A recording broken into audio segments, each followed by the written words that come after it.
It's the spring of 2026, 1 year more or less into the second Trump presidency.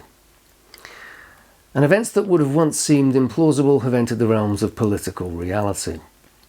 In recent months, the US has carried out extraterritorial detention, kidnapping of a foreign head of state. The president has threatened Democratic allies with punitive trade measures whilst threatening to invade Greenland, with Canada apparently also on the horizon.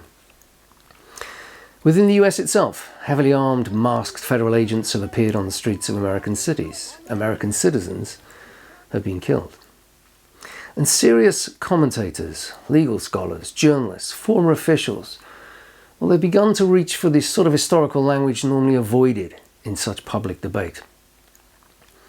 They've made comparisons with the SA in interwar Germany and the Gestapo-like methods being employed and increasingly used in American cities. We even find the use of the F word.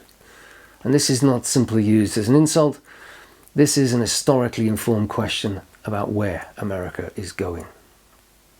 Only this week, the French President Emmanuel Macron warned that the world is entering what he called a shift towards autocracy against democracy, more violence. There was little ambiguity about where that warning was directed.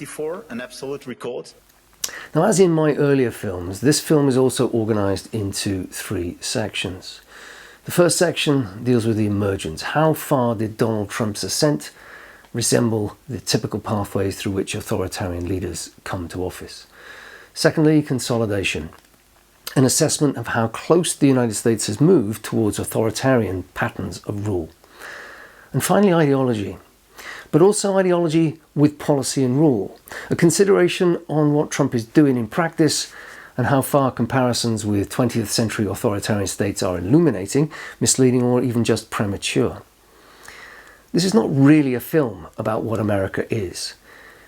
It is a film in 3 acts about what it may be becoming, and what would still have to happen for history's darkest comparisons to cease being mere warnings.